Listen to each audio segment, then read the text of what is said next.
ব্যাস new video.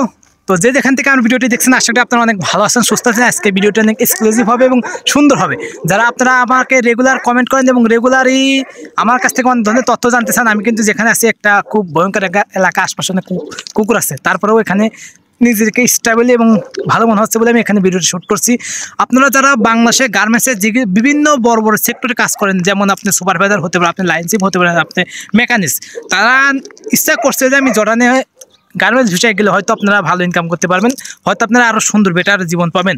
তো আপনারা যদি জর্ডানে আসলে কি আপনাদের কতটুকু ঠিক হবে, আসলে কি জর্ডানে আসা উচিত হবে কি না, তো পুরো ভিডিওটি রিলেটেড হবে। আশা করি স্কিপ না করে মধ্যে সকালে দেখবেন। আমার ছোট্ট একটি পেজ আছে, হ্যালো টুরিস্ট বিডি, সেম নামেই। তো আশা করি আপনারা আমার পেজটি ফলো দিয়ে পাশে থাকবেন। আপনারা যারা জর্ডানে বাংলাদেশে সুপারভাইজার পদে আছেন, আমি যতটা জানি যে বাংলাদেশের সুপারভাইজার পদের বর্তমানে বেতন মনে হয় 25-30-এর আশপাশে আসছে।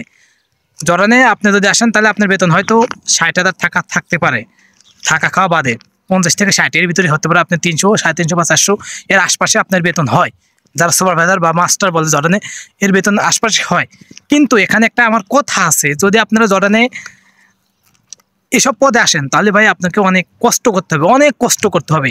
কারণ বাংলাদেশে কিছু কিছু ফ্যাক্টরি আছে, আপনি দেখবেন যে কিছু কিছু জিএম, কিছু কিছু পিএম, তারা নিজস্ব লোক তাদের ফ্যাক্টরিতে বেশি অ্যালাউ করে এবং নিজস্ব লোকের নিজস্ব যে আপনার সুপারভাইজার বা লাইনশিপ তাদের অ্যালাউ করে। কারণটা কি জানেন, যে পুরা ফ্যাক্টরিটা, পুরা কোম্পানিটা যেন তার আয়ত্তে থাকে এবং পুরা কোম্পানির সে তার মন মতো চালাইতে পারে।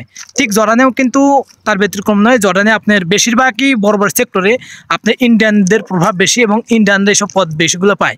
বাংলাদেশ থেকে আপনি যদি ইন্ডিয়ান থেকে 50 গুণ কাজ বেশিও পারেন, তারপরেও আপনার বাংলাদেশের লোকদের এই সেক্টরে সব পদে আপনার হ্যারাসমেন্ট এবং হয়রানি বেশি হতে, এবং খুব কম লোক আছে, খুব কম লোক আমার দেখা মতে আপনার বাংলাদেশ থেকে আপনার এসব পদে আপনি স্টেবল এবং সুন্দরভাবে আপনার এইসব পদে রয়েছে।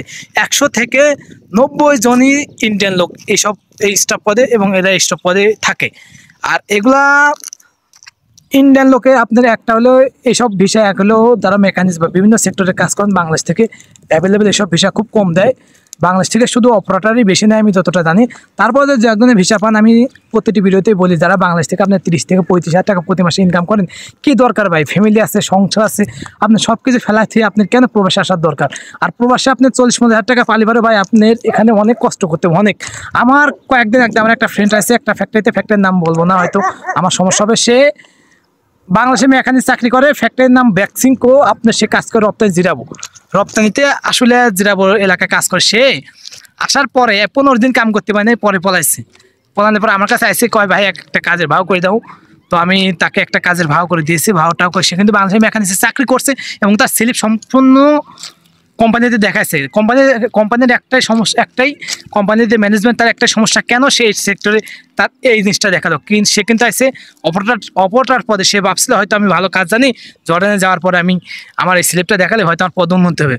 উন্নতি তো হলোই না, বরং তাকে এমন প্রেশার দেওয়া দিল যে তুমি অপারেটর পদে আসার পরে তুমি মেকানিক্সের পদ চাও, তোমাকে মেকানিক্সের পদ দেবো। আপনি জানেন যে একটা স্টাফের যদি রেগুলার কন্টিনিউ একটা প্রোডাকশনের সেক্টরে বসায় দেওয়া যায়, যেমন একটা মেশিন চালাতে হয়, একটা স্টাফ যতই কাজ বুঝুক একটা অপারেটরের মতো কাজ পারবে না। আর একটা লাইনশিপ যদি একটা অপারেটরের প্রতি যে টার্গেট থাকে আমি ওই অপারেটর দেখে নেবো, তাহলে অপারেটর জীবন তামাতামা হয়ে যাবে, এটা জানেন। কারণ গার্মেন্টসে আমরা কাজ করছি, আমরা জানি যে একটা লাইনশিপ যদি চেষ্টা করে একটা অপারেটর আমি শান্তিতে রাখবো, পারে একটা লাইনশিপ যদি মনে করে এই অপারেটর আমি ব্যয় করবো, যে কোনো বিনিময়ে বাইরে যাবে। ঠিক তারও এই রুমের টর্চার চলছে। সে অনেক ধরনের অনেক কষ্ট পাইছে। সে আমাকে বলে যে প্রতি ঘন্টায় তাকে আপনার চেম্বারে নেক্সে, এবং প্রতি ঘন্টায় এক মেশিন একটা কাজ বোঝার রাখ দেয়, সার একটা কাজে তাকে দিয়ে দেয়, একটা কাজ বোঝার রাখ দেয়, সার একটা কাজে পড়ে যায়।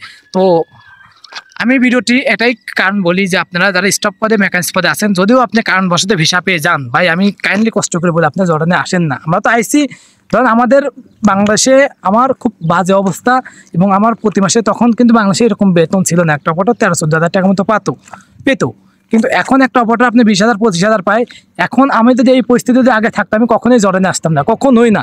এখন আমি প্রতি মাসে সব কিছু বাদ ছাদ দিয়ে জর্ডানে হয়তো 30,000-35,000 এর আশপাশে একটা ইনকাম করি। কিন্তু তখন কিন্তু এরকম বাংলাদেশে এরকম হয়ে থাকলে আমি 25,000 বা 20,000 টাকাও বেতন পেলে আমি কখনো আসতাম না। আর আমি আপনাদের মতো আমার চিন্তা ভাবনা ছিল হয়তো বিদেশে গেলে আমি অনেক কিছু ইনকাম করতে পারবো, কিন্তু এখানে এসে তার উল্টাটা। আর বিদেশে সবাই কিন্তু আপনার যেটা বলে রিয়াল কথাই বলে, হয়তো আমরা ভাবি যে না ও অনেক টাকা ইনকাম করতেছে, হয়তো আমার বলক হতে দেবে না।